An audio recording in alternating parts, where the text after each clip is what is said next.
Chemistry की इस class में आप सभी का पुनः स्वागत है। परमाणु संरचना चैप्टर के अंदर अभ्यास प्रश्नों का यह तीसरा भाग है। इस भाग के अंदर हम अभ्यास प्रश्न संख्या 46 से आगे की ओर पढ़ेंगे। तो शुरू करते हैं आज का वीडियो। अभ्यास प्रश्न शुरू करने से पहले हम कुछ महत्वपूर्ण फॉर्मूले यहाँ पर देख लेंगे। आप इन फॉर्मूलों को अपनी कॉपी में नोट कर लीजिए। ये फॉर्मूले आगे अभ्यास प्रश्न करने में हमारी हेल्प करेंगे। तो आप वीडियो को पॉज करके एक बार इन्हें नोट कर लीजिए। तो बढ़ते हैं आज के पहले क्वेश्चन की ओर। Question number 46। Nitrogen laser 337.1 nanometre की तरंग दैर्ध्य पर एक विकिरण उत्पन्न करती है। यदि उत्सर्जित फोटोनों की संख्या 5.6 × 10⁻24 हो तो इस लेजर की क्षमता की गणना कीजिए। तो देखिए, लेजर की क्षमता बतानी है हमने। तो लेजर की क्षमता का फॉर्मूला है फोटोनों की ऊर्जा मल्टीप्लाइड बाय उत्सर्जित फोटोनों की संख्या। अगर हम एक फोटोन की एनर्जी को टोटल नंबर ऑफ फोटोन से मल्टीप्लाई कर दें तो हमें इस लेजर की क्षमता पता चलेगी। तो यहाँ पर उत्सर्जित फोटोनों की संख्या हमें क्वेश्चन में दी हुई है 5.6 × 10⁻24, लेकिन यहाँ पर फोटोन की ऊर्जा ये हमें नहीं दिया है। तो पहले हम फोटोन की ऊर्जा कैलकुलेट कर लेते हैं। तो फोटोन की ऊर्जा कैलकुलेट करने का फॉर्मूला है E = hc/λ। h Planck constant है, c प्रकाश की चाल है, लैम्डा तरंग दैर्ध्य है। तो यहाँ पर लैम्डा हमें क्वेश्चन में दिया हुआ है 337.1 नैनोमीटर। h की वैल्यू, c की वैल्यू और ये लैम्डा की वैल्यू तीनों को हम यहाँ पर पुट कर लेंगे और कैलकुलेट करने पर हमें ये मिलेगा 5.89 × 10⁻17 जूल। तो ये रही हमारी एक फोटोन की ऊर्जा। अब इस एक फोटोन की ऊर्जा को हम टोटल नंबर ऑफ फोटोन से मल्टीप्लाई करते हैं तो ये हमें लेजर की क्षमता बताएगी। तो लेजर की क्षमता यहाँ से निकल के आ रही है 3.29 × 10⁻6 जूल। तो बढ़ते हैं अपने अगले क्वेश्चन की ओर। अगला क्वेश्चन है क्वेश्चन नंबर 47। नियॉन गैस को सामान्यतः संकेत बोर्डों में प्रयुक्त किया जाता है। यदि यह 616 नैनोमीटर पर प्रबलता से विकिरण उत्सर्जन करती है तो ज्ञात कीजिए उत्सर्जन की आवृत्ति, 30 सेकेंड में विकिरण द्वारा तय की गई दूरी, क्वांटम की ऊर्जा और उपस्थित क्वांटम की संख्या यदि यह 2 जूल की ऊर्जा उत्पन्न करती है।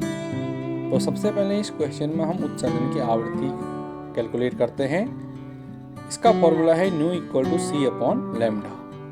c की वैल्यू हो गई 3 × 10⁻18 8 और लैम्डा हमें यहाँ से दिया हुआ है 616 नैनोमीटर। इसे हम मीटर में कन्वर्ट कर लेंगे 10⁻⁻9 से मल्टीप्लाई करेंगे। तो ये हमारा कैलकुलेट करके आ रहा है 4.87 × 10⁻14 हर्ट्ज। अब बढ़ते हैं दूसरे भाग की ओर। 30 सेकेंड में तय की गई दूरी। तो इसका फॉर्मूला है दूरी = चाल मल्टीप्लाइड बाई समय। दूरी बराबर चाल गुणा समय। तो चाल हमें प्रकाश की चाल रखनी होगी यहाँ पर 3 × 10⁸ और समय हमें दिया हुआ है 30 सेकेंड में तय की गई दूरी, तो 30 सेकेंड है।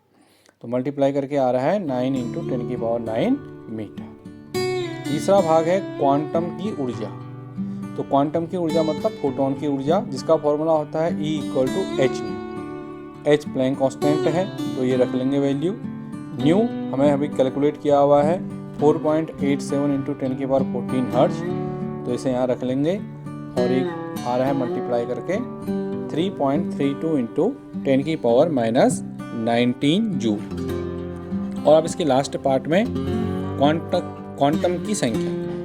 तो देखिए हमें यहाँ पर टोटल एनर्जी दी हुई है 2 जूल और हमें पता है कि एक क्वांटम की ऊर्जा है 3.32 × 10⁻19 जूल। इसके पहले वाले भाग में हमने ये कैलकुलेट की हुई है। तो क्वांटम की संख्या कैसे निकलेगी? ये जो कुल एनर्जी है इसको हम डिवाइड कर देंगे एक क्वांटम की एनर्जी से। तो जैसे ही हम 2 को डिवाइड करेंगे 3.32 इंटू 10⁻⁻19 से, तो ये निकल के आएगा हमारा 6.2 इंटू 10⁻18। तो ये है हमारी क्वांटम की संख्या। अगला क्वेश्चन है 48।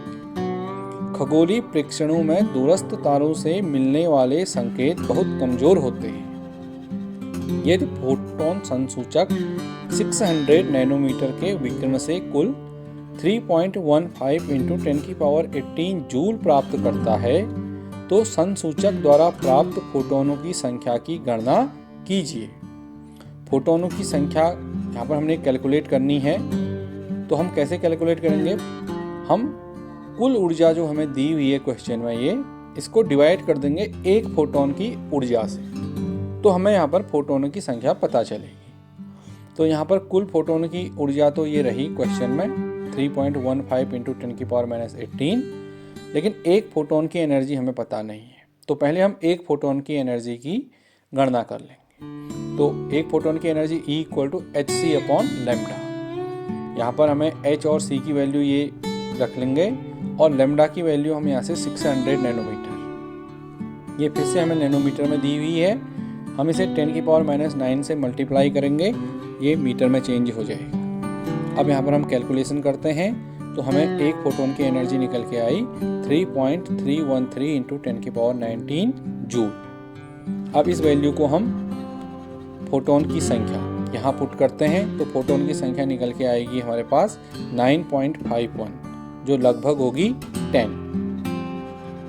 अब बढ़ते हैं अब मैं अगले क्वेश्चन की ओर। Question number 49। उत्तेजित अवस्थाओं में अणुओं के जीवन काल का माप प्रायः लगभग नैनो सेकेंड परास वाले विकिरण स्रोत का उपयोग करके किया जाता है। यदि विकिरण स्रोत का काल 2 नैनो सेकेंड और स्पंदित विकिरण स्रोत के दौरान उत्सर्जित फोटोनों की संख्या 2.5 इंटू 10⁻15 है, तो स्रोत की ऊर्जा की गणना कीजिए। यहाँ पर हमें फोटोनों की संख्या दी हुई है और हमें यहाँ पर स्रोत की कुल ऊर्जा निकालनी है। तो कुल ऊर्जा का फॉर्मूला होगा एक फोटोन की एनर्जी मल्टीप्लाइड बाय फोटोनों की संख्या। तो यहाँ पर हमें फोटोनों की संख्या पता है, लेकिन एक फोटोन की ऊर्जा पता नहीं है, तो हम एक फोटोन की ऊर्जा निकाल लेंगे। एक फोटोन की ऊर्जा का फॉर्मूला होगा E = hν। h तो प्लैंक कांस्टेंट पता है, न्यू यहाँ पर पता नहीं है। हमें यहाँ पर क्वेश्चन में न्यू नहीं दिया हुआ है, तो पहले न्यू की गणना कर लेंगे हम आवृत्ति की। आवृत्ति का फॉर्मूला होता है आवृत्ति बराबर 1/, आवर्तकाल यानी कि जीवन काल। तो जीवन काल हमें क्वेश्चन में दिया हुआ है, तो हम 1/2, यहाँ पर हम जो ये 2 आवर्तकाल दिया हुआ है नैनो सेकेंड में दिया हुआ है, तो हम इसे सेकेंड में चेंज कर लेंगे। इसके लिए हम इसे 10⁻⁹ से मल्टीप्लाई कर लेंगे। तो जैसे हम इसको कैलकुलेट करेंगे, ये निकल के आएगा 5 इंटू 10⁸ हर्ट्ज।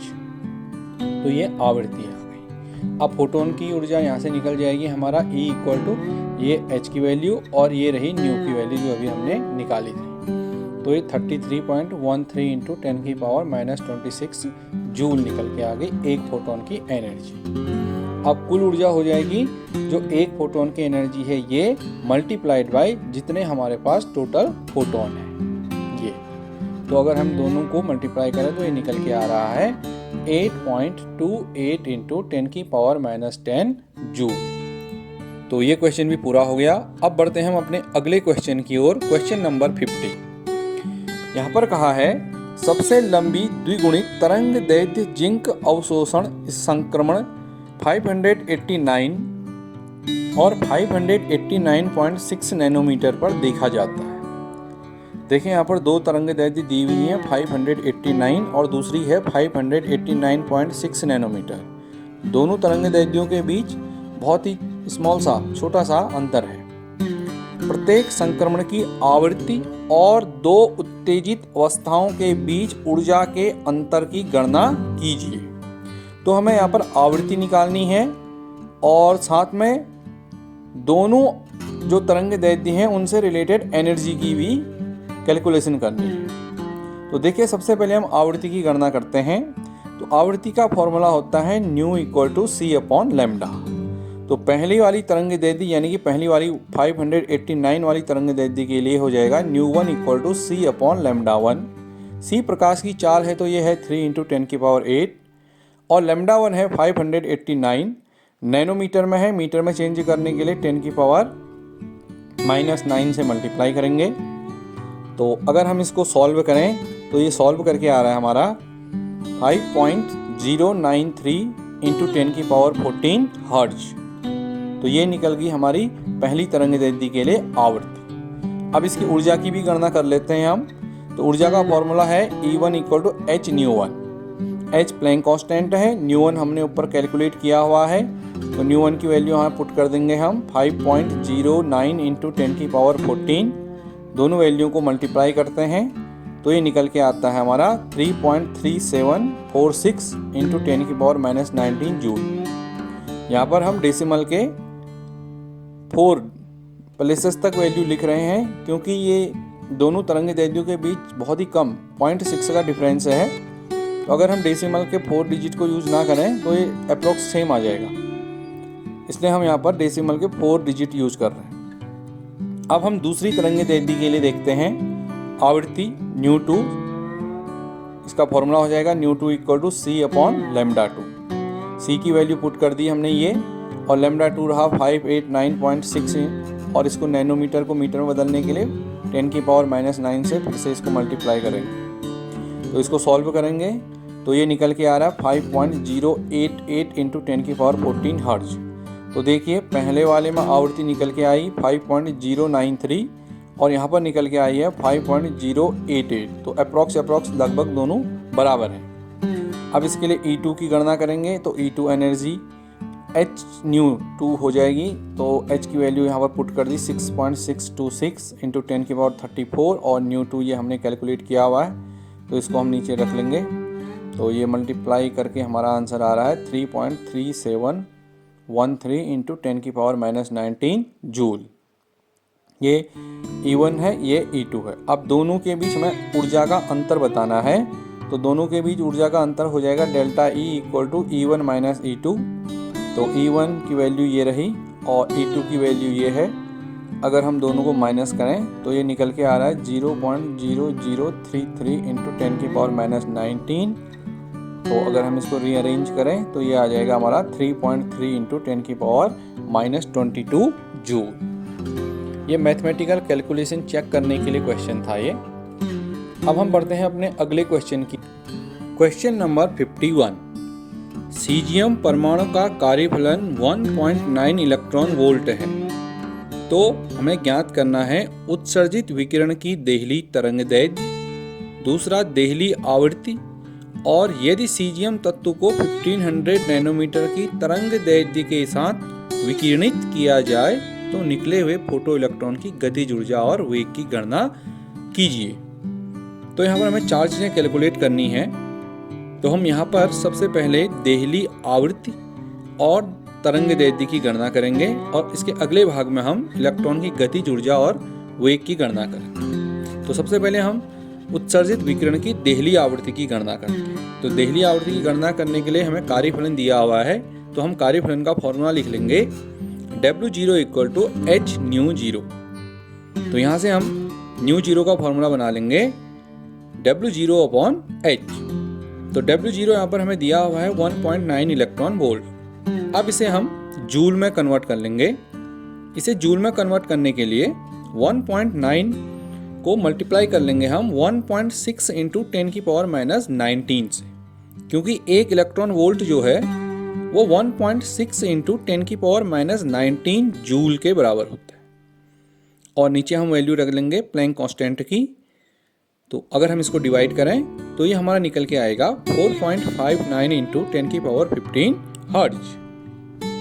ये देहली आवृत्ति निकल के आ गई। अब हम देखते हैं उत्सर्जित विकिरण की देहली तरंग दैर्ध्य। तो आवृत्ति का फॉर्मूला होता है nu equal to C upon lambda. तो देहली तरंग दैर्ध्य का फॉर्मूला हो जाएगा lambda 0 equal to C upon nu 0। अगर हम देहली तरंग दैर्ध्य की गणना करेंगे तो देहली आवृत्ति लेंगे, इसलिए यहाँ पर हमने न्यू जीरो लिखा हुआ। तो न्यू जीरो हमने ऊपर कैलकुलेट किया हुआ है 4.59 इंटू 10⁻15 हर्ट्ज, ये वैल्यू यहाँ पुट कर लेंगे।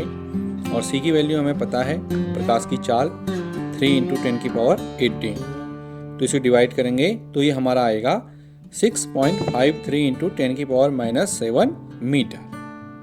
अब क्वेश्चन में आगे भी है, यदि सीजियम तत्व को 1500 नैनोमीटर की तरंगदैर्ध्य के साथ विकिरणित किया जाए तो निकले हुए फोटोन के इलेक्ट्रॉनों की गतिज ऊर्जा और वेग की गणना कीजिए। तो अब हम अगले पार्ट में इसके गतिज ऊर्जा और वेग की गणना करते हैं। तो गतिज ऊर्जा के लिए हमें देहली आवृत्ति की जरूरत होगी। तो याद रखना, हमने यहाँ पर कैलकुलेट की हुई है देहली आवृत्ति 4.59 इंटू 10⁻15 हर्ट्ज है। तो इसे हम वहाँ अगले भाग में नोट कर लेंगे। तो अब यहाँ से हम इसका तीसरा पार्ट नहीं, गतिज ऊर्जा की गणना करते हैं। तो गतिज ऊर्जा की गणना करने के लिए हम प्रकाश वैद्युत सिद्धांत के अनुसार जो समीकरण है वो लिख लेंगे। फोटोन की ऊर्जा इक्वल टू कार्यफलन प्लस गतिज ऊर्जा। तो यहाँ से गतिज ऊर्जा हो जाएगी फोटोन की ऊर्जा माइनस कार्यफलन। तो फोटोन की ऊर्जा का फॉर्मूला होता है E equal to H nu. तो ये रहा फोटोन की ऊर्जा का एच न्यू, और कार्यफलन होता है एच न्यू जीरो। तो यहाँ से h हम कॉमन ले लेंगे तो फॉर्मूला हो जाएगा न्यू माइनस न्यू जीरो। जो न्यू है ये है आवृत्ति, और जो न्यू जीरो है ये है देहली आवृत्ति। देहली आवृत्ति हमने इसके पहले भाग में कैलकुलेट की हुई थी, और ये जो आवृत्ति है इसका कैलकुलेशन अभी हम यहाँ कर लेते हैं। तो फोटोन की आवृत्ति न्यू इक्वल टू हो जाएगा c अपॉन लैम्डा। c ये प्रकाश की चाल है, लैम्डा क्वेश्चन में दिया हुआ है सीजियम तत्व के 1500 नैनोमीटर तरंगदैर्ध्य। तो ये दी हुई है 1500 नैनोमीटर, इसे मीटर में चेंज कर लेंगे 10⁻⁹ से मल्टीप्लाई करके, और ये कैलकुलेशन करके आ रहा है 6 इंटू 10⁻14 हर्ट्ज। तो ये आवृत्ति आ चुकी है हमारे पास, और देहली आवृत्ति हमने पहले भाग में कैलकुलेट कर ली थी, ये रही। अब हम इसे गतिज ऊर्जा कैलकुलेट कर लेंगे इस फॉर्मूले में रख के। तो गतिज ऊर्जा का फॉर्मूला हो जाएगा h की वैल्यू यहाँ पर रख लेंगे ये, और न्यू की वैल्यू ये रही 6 into 10⁻14 hertz, minus mu zero ये रहा 4.59 इंटू 10⁻15 हर्ट्ज। तो अगर हम इसे डिवाइड करके मल्टीप्लाई करें तो ये हमारा आ रहा है 9.32 इंटू 10⁻20 जूल। तो ये है गतिज ऊर्जा। अब गतिज ऊर्जा कैलकुलेट हो चुकी है। अब हम यहाँ से वेग की गणना कर सकते हैं। गतिज ऊर्जा का फॉर्मूला होता है गतिज ऊर्जा इक्वल टू हाफ mv²। यहाँ पर जो m है ये मास ऑफ इलेक्ट्रॉन है, एक इलेक्ट्रॉन का द्रव्यमान, और v जो है वो इलेक्ट्रॉन का वेग है। तो यहाँ से इलेक्ट्रॉन का वेग v इक्वल टू हो जाएगा √2 इंटू गतिज ऊर्जा डिवाइडेड बाई m। तो गतिज ऊर्जा की हमने कैलकुलेशन की हुई है, तो इसकी वैल्यू यहाँ रख लेंगे 9.32 इंटू 10⁻20, और m की जगह रखेंगे हम एक इलेक्ट्रॉन का द्रव्यमान, यानी कि 9.11 इंटू 10⁻31। तो अगर हम इस यहाँ पर कैलकुलेशन करें तो हमारा आंसर निकल के आएगा 4.52 इंटू 10⁵ मीटर सेकेंड इनवर्स। तो ये हमने यहाँ पर चारों वैल्यू कैलकुलेट कर ली हैं। अब हम बढ़ते हैं अपने अगले क्वेश्चन की ओर। Question number 53। प्रकाश विद्युत प्रभाव प्रयोग में सिल्वर धातु से फोटो इलेक्ट्रॉन का उत्सर्जन 0.35 वोल्ट की वोल्टता द्वारा रोका जा सकता है। जब 256.7 नैनोमीटर के विकिरण का उपयोग किया जाता है तो सिल्वर धातु के लिए कार्यफलन की गणना कीजिए। तो यहाँ पर हमें कार्यफलन निकालना है। तो सबसे पहले हम प्रकाश विद्युत प्रभाव समीकरण लिख लेंगे पुनः। तो फोटोन की ऊर्जा h न्यू इक्वल टू कार्यफलन W0 प्लस गतिज ऊर्जा हाफ mv²। यहाँ से हमने कार्यफलन की गणना करनी है, तो फॉर्मूला हो जाएगा हमारा फोटोन की ऊर्जा माइनस गतिज ऊर्जा। तो देखें यहाँ पर सबसे पहले हम फोटोन की ऊर्जा और हमें यहाँ पर गतिज ऊर्जा की जरूरत होगी। तो गतिज ऊर्जा यहाँ पर हमें दी हुई है, ये जो वैल्यू दी हुई है 0.35 वोल्ट, ये गतिज ऊर्जा है। यानी कि फोटोन की जो गतिज ऊर्जा है वो उत्सर्जन को रोकने के लिए लगाया गया विभव इसके इक्वल होगी, इसलिए ये वैल्यू गतिज ऊर्जा को बता रही है हमें। तो यहाँ से गतिज ऊर्जा पता चल चुकी है। अब फोटोन की ऊर्जा हम निकालते हैं। हमें यहाँ पर ये लैम्डा दिया हुआ है, तरंगदैर्ध्य दी हुई है, तो फोटोन की ऊर्जा निकालेंगे E equal to hc upon lambda. h की वैल्यू रख लेंगे, ये c की वैल्यू ये रही, और लैम्डा की वैल्यू हम यहाँ से रखेंगे 256.7 नैनोमीटर। इसको मीटर में चेंज कर लेंगे, 10⁻⁹ से इसको मल्टीप्लाई कर लेंगे, और कैलकुलेशन करके हमारा आंसर आ रहा है 7.74 इंटू 10⁻⁹ 15 जूल। अब हमें यहाँ पर फोटोन की ऊर्जा और गतिज ऊर्जा दोनों पता चल चुकी हैं। अब दोनों वैल्यू को हम इस फॉर्मूले में रखते हैं तो यहाँ से हमें कार्यफलन पता चल जाएगा। लेकिन यहाँ पर कार्यफलन हमें इलेक्ट्रॉन वोल्ट में दिया हुआ है, तो हम फोटोन की एनर्जी को भी इलेक्ट्रॉन वोल्ट में चेंज कर लेंगे और इसे इलेक्ट्रॉन वोल्ट में चेंज करने के लिए 7.74 इंटू 10 की पावर माइनस 9 को डिवाइड कर लेंगे 1.6 इंटू 10 की पावर माइनस 19 से। तो ये डिवाइड करके आ रहा है 4.83 इलेक्ट्रॉन वोल्ट। अब दोनों वैल्यू हमारे पास इलेक्ट्रॉन वोल्ट में हमें पता है, तो अब हम दोनों वैल्यू को फॉर्मूले में पुट करेंगे तो कार्यफलन W0 इक्वल हो जाएगा 4.83 माइनस 0.34, तो ये निकल के आ रहा है 4.48 इलेक्ट्रॉन वोल्ट। तो ये हमारा कार्यफलन। अब हम आगे की ओर बढ़ते हैं और क्वेश्चन नंबर 54। यदि 150 पिकोमीटर तरंग दैर्ध्य का फोटोन एक परमाणु से टकराता है और इसके अंदर बधा हुआ इलेक्ट्रॉन 1.5 इंटू 10 की पावर 7 मीटर सेकेंड इनवर्स वेग से बाहर निकलता है, तो इस ऊर्जा की गणना कीजिए जिससे यह नाभिक से बधा हुआ है। ये फिर से प्रकाश वैद्युत प्रभाव टॉपिक से क्वेश्चन है। तो यहाँ पर हमने निकालना है उस ऊर्जा की गणना कीजिए जिससे यह नाभिक से बधा हुआ है, यानी कि हमने यहाँ पर कार्यफलन की गणना करनी है। इलेक्ट्रॉन को नाभिक से बांधे रखने वाला जो बल है वो कार्यफलन के बराबर होता है। तो हम फॉर्मूला लिख लेंगे, फोटोन की ऊर्जा h न्यू इक्वल टू कार्यफलन W0 प्लस गतिज ऊर्जा हाफ mv²। यहाँ से हमने कार्यफलन कैलकुलेट करना है, तो कार्यफलन का फॉर्मूला हो जाएगा फोटोन की ऊर्जा h न्यू माइनस गतिज ऊर्जा हाफ mv²। तो फोटोन की ऊर्जा हमें यहाँ से निकालनी होगी, गतिज ऊर्जा हमें पता है, तो फोटोन की ऊर्जा का फॉर्मूला हो जाएगा E equal to hc upon lambda. h की वैल्यू रखेंगे, c की वैल्यू पुट कर लेंगे और लैम्डा यहाँ पर दिया हुआ 150 पिकोमीटर। इस बार यहाँ पर नैनोमीटर में देकर के पिकोमीटर में दिया हुआ है, तो पिकोमीटर को मीटर में चेंज करने के लिए हम 10 की पावर माइनस 12 से मल्टीप्लाई करते हैं। तो अगर हम इसको कैलकुलेट करें हैं तो ये निकल के आ रहा है 1.32 इंटू 10 की पावर माइनस 15 जूल। अब है फोटोन की गतिज ऊर्जा, तो यहाँ पर वेग दिया हुआ है तो हम गतिज ऊर्जा कैलकुलेट कर सकते हैं। हमें गतिज ऊर्जा यहाँ पर सीधे दी हुई नहीं है, वेग दिया हुआ है। तो गतिज ऊर्जा का फॉर्मूला है गतिज ऊर्जा इक्वल टू हाफ mv²। तो m मतलब मास ऑफ इलेक्ट्रॉन, इसकी वैल्यू होती है 9.1 इंटू 10 की पावर माइनस 31 kg और v की वैल्यू ये दी हुई है 1.5 इंटू 10 की पावर 7, इसका होल स्क्वायर। तो अब हम इसे कैलकुलेट करेंगे तो ये निकल के आ रहा है 1.02 इंटू 10 की पावर 16 जूल। तो गतिज ऊर्जा भी कैलकुलेट हो चुकी है, फोटोन की ऊर्जा भी कैलकुलेट हो चुकी है। तो कार्यफलन के फॉर्मूले में इन दोनों को हम पुट कर लेंगे, तो हमारा कार्यफलन इक्वल टू जाएगा, ये है फोटोन की एनर्जी माइनस ये रहा गतिज ऊर्जा, तो ये निकल के आ रहा है 1.22 इंटू 10 की पावर माइनस 15 जूल। अगर हमें इसको इलेक्ट्रॉन वोल्ट में चेंज करना है तो हम इसको डिवाइड कर देंगे 1.6 इंटू 10 की पावर माइनस 19 से, तो ये हमारे पास इलेक्ट्रॉन वोल्ट में निकल के आएगी 7625 इलेक्ट्रॉन वोल्ट। तो ये क्वेश्चन भी हमारा हो गया है। अब हम बढ़ते हैं अपने अगले क्वेश्चन की ओर, क्वेश्चन नंबर 55। यहाँ पर कहा है पासन श्रेणी का उत्सर्जन संक्रमण n कक्ष से आरंभ होता है, कक्ष n इक्वल टू 3 में खत्म होता है तथा इसे न्यू इक्वल टू 3.29 इंटू 10 की पावर 15 हर्ट्ज 1/3² माइनस 1/n² से दर्शाया जाता है। यदि संक्रमण 1285 नैनोमीटर पर प्रेक्षित होता है तो n के मान की गणना कीजिए तथा स्पेक्ट्रम का क्षेत्र भी बताइए। तो देखिए यहाँ पर हमें एक फॉर्मूला भी लिख करके दिया हुआ है, न्यू का आवृत्ति का फॉर्मूला लिख करके दिया हुआ है और हमें यहाँ पर लैम्डा तरंग दैर्ध्य भी दी हुई है 1285 नैनोमीटर। हमने यहाँ पर n की वैल्यू बतानी है कि इलेक्ट्रॉन किस ऊपरी कक्षा से n इक्वल टू 3 वाली कक्षा में आया होगा जिससे हमें पासन श्रेणी का उत्सर्जन प्राप्त हुआ।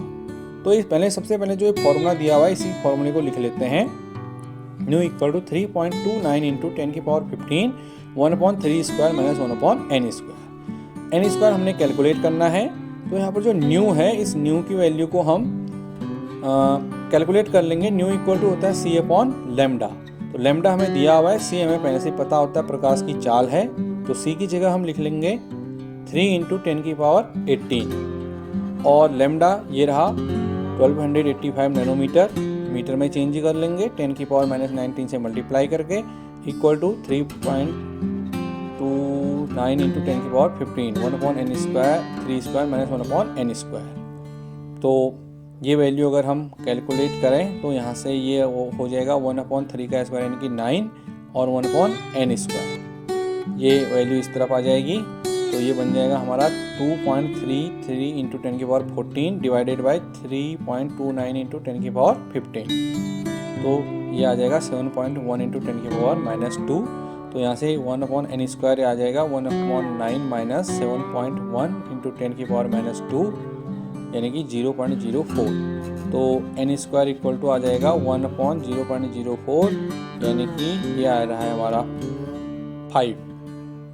तो n आ रहा है 5, यानी कि यहाँ पर जो इलेक्ट्रॉन है वो n इक्वल टू 5 पाँचवीं कक्षा से तीसरी कक्षा में आया होगा, तभी हमें यहाँ पर पाचन श्रेणी का उत्सर्जन प्राप्त हुआ है। तो हम बढ़ते हैं अपने अगले क्वेश्चन की ओर। क्वेश्चन नंबर 56 यहाँ पर है, उस उत्सर्जन संक्रमण के तरंग दैर्ध्य की गणना कीजिए जो 1.3225 नैनोमीटर त्रिज्या वाले कक्ष से आरंभ और 211.6 पिकोमीटर पर समाप्त होता है।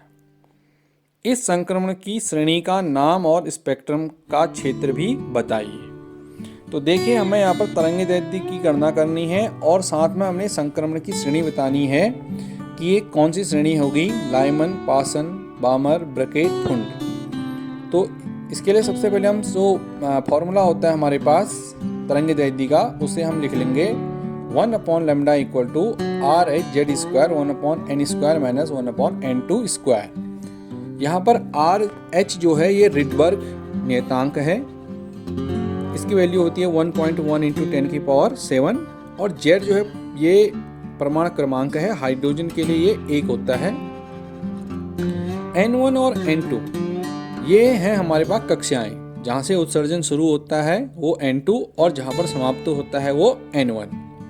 तो ये वैल्यू हमें दी नहीं है क्वेश्चन में। सबसे पहले हमें ये कैलकुलेट करनी होंगी। हमें कक्षाओं की त्रिज्याएं दी हुई हैं 1.3225 नैनोमीटर और 211.6 पिकोमीटर। ये दो कक्षाओं की त्रिज्याएं दी हुई हैं, लेकिन कक्षाएं नहीं दी हुई हैं। तो त्रिज्या और कक्षा के बीच जो संबंध होता है उसका फॉर्मूला है Rn, यानी कि कक्ष की त्रिज्या इक्वल टू 0.0529 n स्क्वायर। ये नैनोमीटर में निकलेगी हमारी त्रिज्या। तो यहाँ से हम N1 और N2 कैलकुलेट कर लेंगे। N1 के लिए फॉर्मूला हो जाएगा R1 equal to 52.9 N1 square. यहाँ से N1 इक्वल टू हो जाएगा R1/52.9। ये 52.9 जो है ये हमारा नैनोमीटर में होगा। तो ये यहाँ पर हम कैलकुलेट कर लेंगे। ये हमें पिकोमीटर में दी हुई है 211.6 पिकोमीटर, तो इसे भी हम नैनोमीटर में चेंज कर लेंगे। तो नैनोमीटर में चेंज करने, पिकोमीटर को नैनोमीटर में चेंज करने के लिए हम इसे 10⁻³ यानी कि 1000 से इसको डिवाइड करेंगे, तो ये निकल के आएगा 0.2116। तो अगर हम इसको कैलकुलेट करें तो ये निकल के आ रहा है 2। इसी तरह से N2 कैलकुलेट कर लेंगे। N2 equal to R2 52.9 N2 square, या यहाँ से निकल गया N2 equal to √R2/52.9। R2 की वैल्यू रख लेंगे हम 1.3225 डिवाइडेड बाई 0.0529, क्योंकि नैनोमीटर में है इसलिए हम 0.0529 लिख रहे हैं, इक्वल टू ये सॉल्व करके आएगा हमारा 5। तो यहाँ पर हमारा N1 निकल के आया है 2, N2 निकल के आया है 5, यानी कि हमारा इलेक्ट्रॉन का संक्रमण 5वीं कक्षा से दूसरी कक्षा में हो रहा है।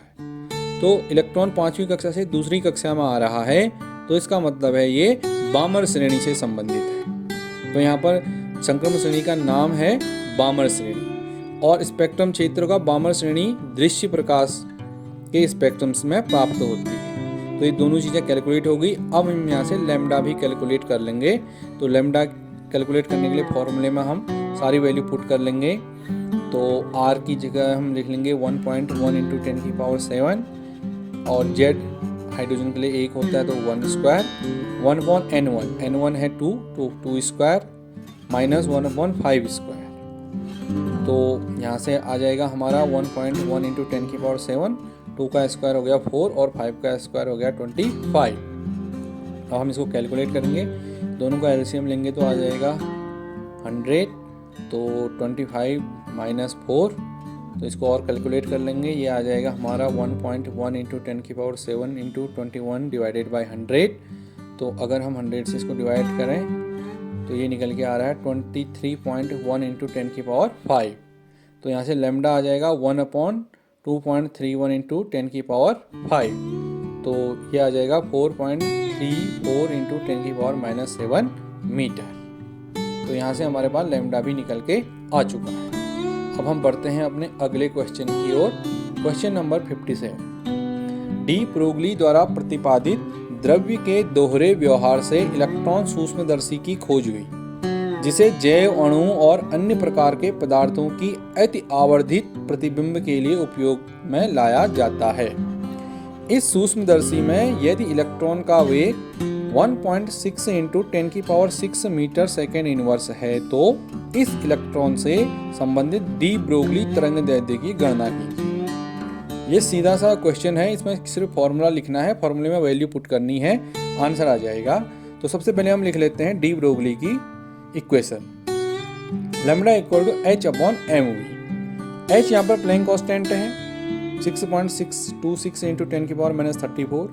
m मास ऑफ इलेक्ट्रॉन है, उसकी वैल्यू होती है 9.1 इंटू 10 की पावर माइनस 31 kg। और v यहाँ पर वेलोसिटी दी हुई है हमें क्वेश्चन में 1.6 इंटू 10 की पावर 6 मीटर सेकेंड इनवर्स, तो ये वैल्यू रख लेंगे। अगर हम इसको कैलकुलेट करें तो ये निकल के आएगी 4.55 इंटू 10 की पावर माइनस 10 मीटर। तो ये लैम्डा निकल के आ गया हमारा मीटर में। अगर हम इसको नैनोमीटर में चेंज करना चाहें तो पता है आपको, हमें 10 की पावर 9 से इसको क्या करना पड़ेगा, मल्टीप्लाई करना पड़ेगा, क्योंकि 1 मीटर इक्वल टू 10 की पावर 9 नैनोमीटर। तो ये निकल के आ जाएगा हमारा 0.455 नैनोमीटर। तो सीधा सा क्वेश्चन था, ये फॉर्मूले में वैल्यू को पुट करना था। Question number 58। इलेक्ट्रॉन विवर्तन के समान न्यूट्रॉन विवर्तन सूक्ष्मदर्शी को अणु की संरचना के निर्धारण में प्रयुक्त किया जाता है। यदि यहाँ 800 पिकोमीटर की तरंगदैर्ध्य ली जाए तो न्यूट्रॉन से संबंधित अभिलाक्षणिक वेग की गणना कीजिए। तो यहाँ पर देखिए हमने वेग निकालना है, तरंगदैर्ध्य दी हुई है, तो ये भी डी ब्रोगली समीकरण पर आधारित क्वेश्चन है। तो सबसे पहले हम डी ब्रोगली इक्वेशन को लिख लेंगे, लैम्डा इक्वल टू H/mv। तो यहाँ से v निकालना है तो हम v को इधर भेज देंगे, लैम्डा नीचे आ जाएगा, तो v का फॉर्मूला हो जाएगा v equal to H/m lambda. h Planck constant है, इसकी वैल्यू रख लेंगे। m मास ऑफ इलेक्ट्रॉन है, यहाँ पर हमें न्यूट्रॉन की बात करें तो न्यूट्रॉन का मास रखेंगे हम 1.67 इंटू 10 की पावर माइनस 27। और लैम्डा हमें यहाँ पर 800 पिकोमीटर में दिया हुआ है, तो इसे हम मीटर में चेंज कर लेंगे, 10 की पावर माइनस 12 से इसको मल्टीप्लाई करेंगे। अब यहाँ पर कैलकुलेशन है, कैलकुलेशन करने के बाद हमारा आंसर निकल के आएगा 4.94 इंटू 10 की पावर 2 मीटर सेकेंड इनवर्स। ये भी सीधे फॉर्मूला बेस्ड क्वेश्चन था। अगला क्वेश्चन है 59। यदि बोर के प्रथम कक्षा में इलेक्ट्रॉन का वेग 2.9 इंटू 10 की पावर 6 मीटर सेकेंड इनवर्स है तो इससे संबंधित डी ब्रोगली तरंगदैर्ध्य की गणना कीजिए। वेग दिया हुआ है, डी ब्रोगली तरंगदैर्ध्य निकालनी है, सीधे फॉर्मूले में रख लेंगे, lambda equal to H/mv। H की जगह ये वैल्यू रख लेंगे। m यहाँ पर इलेक्ट्रॉन की बात हो रही है तो इलेक्ट्रॉन का मास, v ये दिया हुआ है 2.9 इंटू 10 की पावर 6। अब हमें इसे कैलकुलेशन करनी है, कैलकुलेशन करके निकल के आ जाएगा 3.32 इंटू 10 की पावर माइनस 10 मीटर। अगर इस मीटर को हमें नैनोमीटर में या पिकोमीटर में चेंज करना है तो इस बार हम पिकोमीटर में चेंज कर लेते हैं, तो इसे हम 10 की पावर 12 से मल्टीप्लाई कर लेंगे, तो ये निकल के आएगा हमारे पास 332 पिकोमीटर। Question number 60। एक प्रोटॉन जो 1000 वोल्ट के विभवांतर में गति कर रहा है से संबंधित वेग 4.37 इंटू 10 की पावर 5 मीटर सेकेंड इनवर्स है।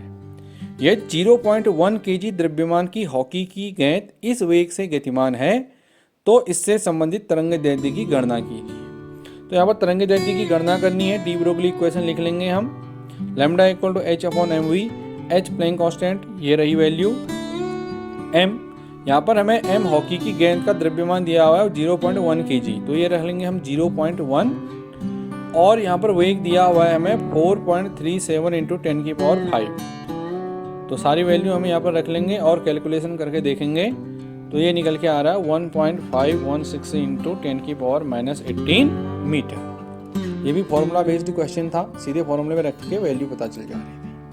अगला क्वेश्चन है क्वेश्चन नंबर 61। यदि एक इलेक्ट्रॉन की स्थिति को ±0.002 नैनोमीटर की शुद्धता से मापी जाती है तो इलेक्ट्रॉन के संवेग में अनिश्चितता की गणना कीजिए। यदि इलेक्ट्रॉन का संवेग h/4π 0.05 नैनोमीटर है तो क्या इस मान को निकालने में कोई कठिनाई होगी? तो देखिए ये क्वेश्चन जो है हाइजेन वर्ग की अनिश्चितता के सिद्धांत के अनुसार सॉल्व होना है। तो सबसे पहले हम अनिश्चितता का सिद्धांत लिख लेंगे। Delta X into delta P equal to होता है h/4π। ये हाइजेन वर्ग की अनिश्चितता का सिद्धांत है। अब हमें यहाँ पर पूछा गया है डेल्टा पी, यानी कि संवेग में अनिश्चितता पूछी गई है। तो डेल्टा पी ऊपर आ जाएगा, डेल्टा एक्स नीचे चला जाएगा, तो हमारा फॉर्मूला हो जाएगा delta P equal to h/4π delta X. Delta X जो है वो स्थिति में अनिश्चितता है जो कि हमें क्वेश्चन में दी हुई है। डेल्टा एक्स की वैल्यू है 0.002 नैनोमीटर। तो आप सारी वैल्यू हम पुट कर लेंगे। h की जगह h की वैल्यू ये रही 4, पाई की वैल्यू होती है 3.14, और डेल्टा एक्स यहाँ पर दिया हुआ है 0.002 नैनोमीटर में दिया हुआ है। इसे मीटर में चेंज कर लेंगे, 10 की पावर -9 से मल्टीप्लाई कर लेंगे।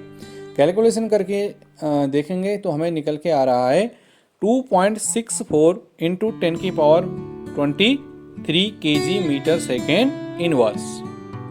तो ये आ गया हमारा संवेग में अनिश्चितता। तो अब आगे पूछ रहा है यदि इलेक्ट्रॉन का संवेग h/4π 0.05 नैनोमीटर है तो क्या इस मान को निकालने में कोई कठिनाई होगी?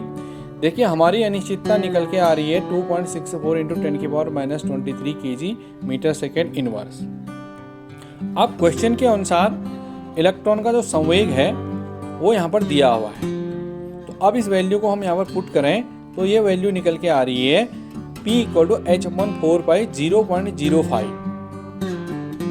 तो ये कैलकुलेशन कर लेंगे हम। h की वैल्यू रखेंगे, 4 पाई की वैल्यू रखेंगे और 0.05 नैनोमीटर है, इसे मीटर में चेंज करेंगे तो ये निकल के आ रहा है 1.055 इंटू 10 की पावर -25।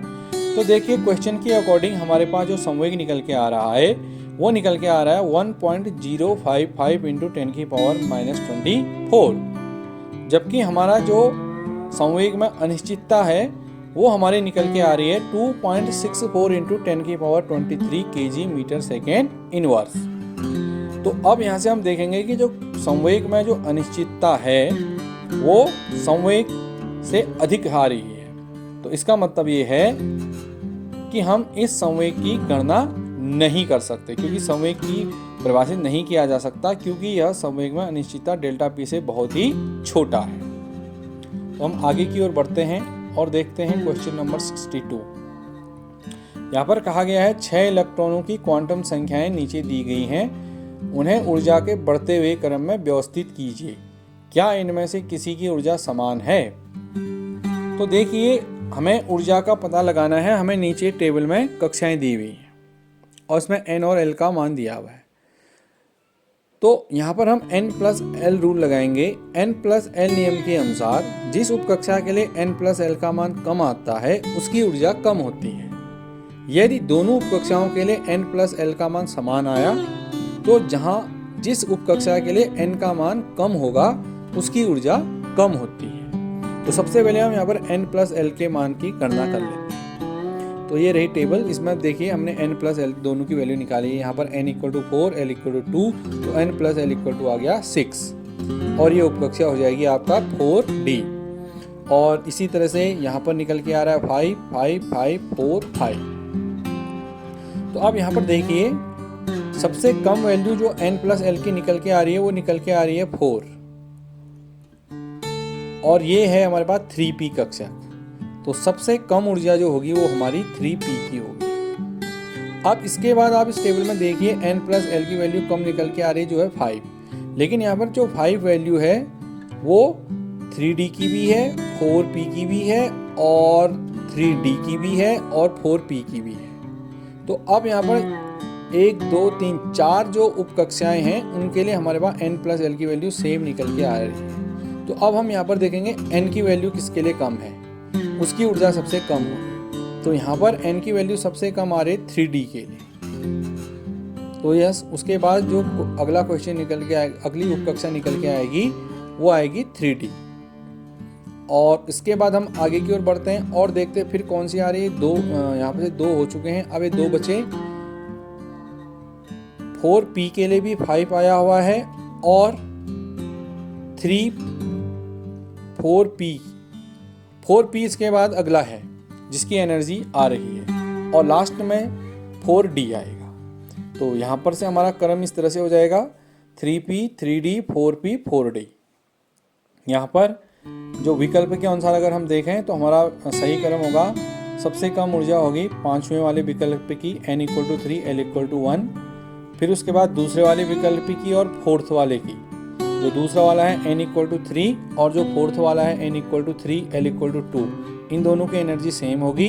इसके बाद 6 और 3rd वाले की n = 4 और n = 4 l = 1 इसकी, और लास्ट में सबसे ज़्यादा एनर्जी होगी हमारी n = 4 यानी फर्स्ट वाले विकल्प की। तो सही क्रम ये रहा।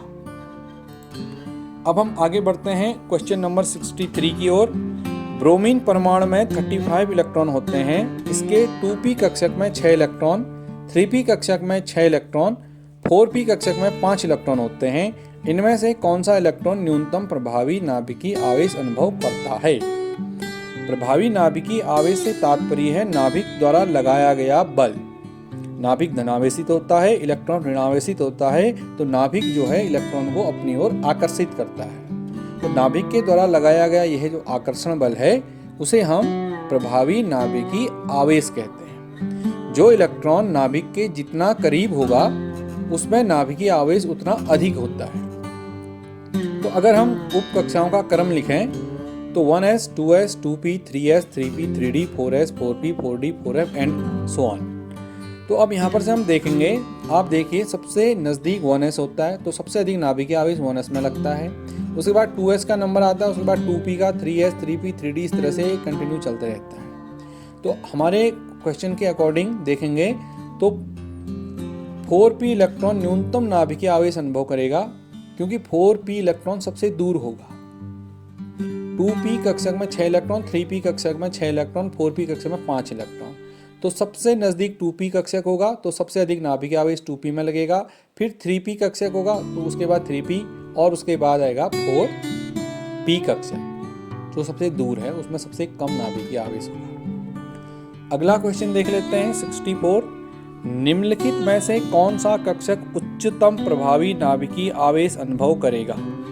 तो अभी जैसे मैंने बताया था, जो कक्षक नाभिक के अधिक करीब होगा वो अधिक नाभिकीय आवेश अनुभव करेगा। तो पहला है 2s 3s, तो 2s नाभिक के अधिक करीब होगा तो अधिक नाभिकीय आवेश अनुभव करेगा।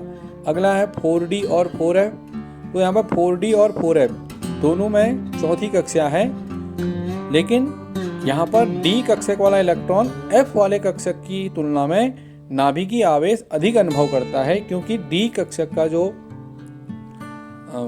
संरचना होती है वो f कक्षक की तुलना में अधिक नाभिक के नज़दीक होती है। और 3d और 3p में भी 3p इलेक्ट्रॉन नाभिक के अधिक करीब होता है, तो यहाँ पर ये अधिक नाभिकीय आवेश अनुभव करेगा।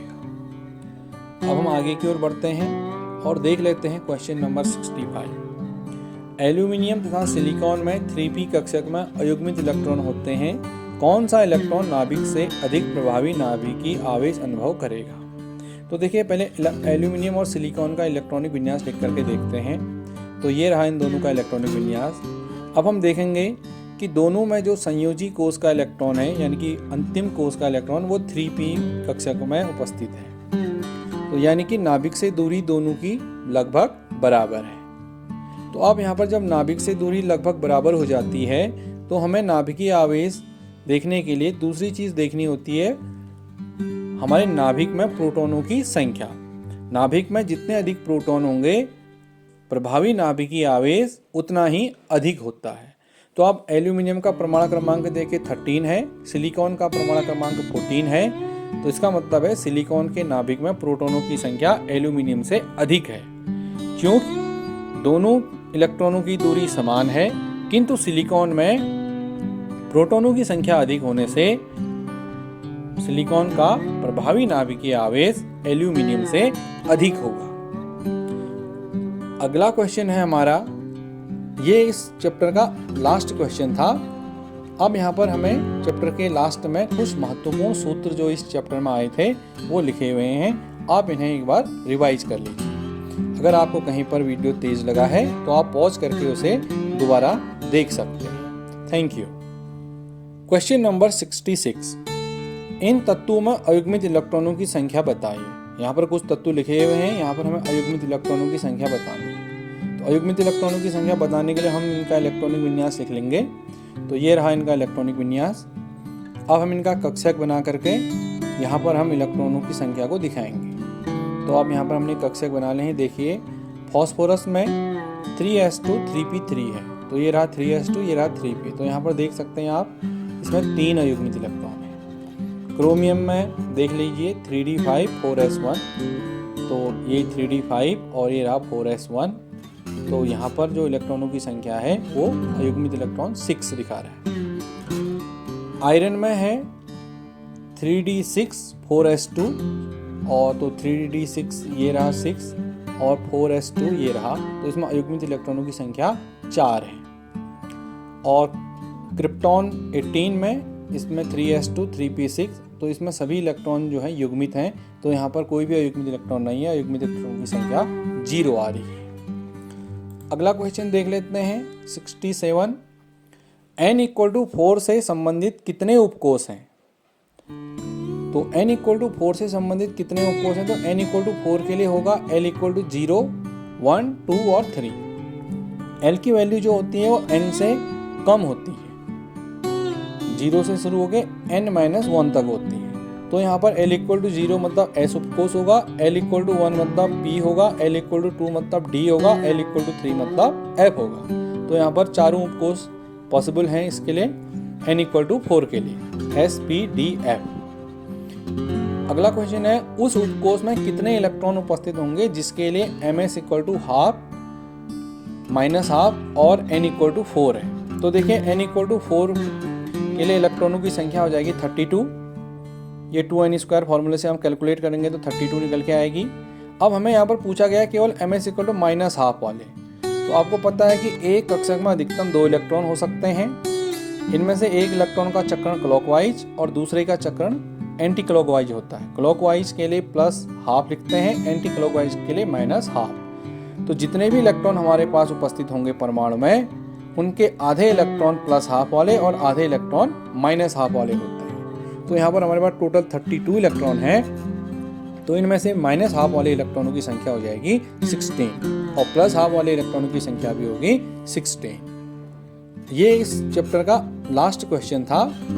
अब यहाँ पर हमें चैप्टर के लास्ट में कुछ महत्वपूर्ण सूत्र जो इस चैप्टर में आए थे वो लिखे हुए हैं, आप इन्हें एक बार रिवाइज कर लीजिए। अगर आपको कहीं पर वीडियो तेज लगा है तो आप पॉज करके उसे दोबारा देख सकते हैं। Thank you.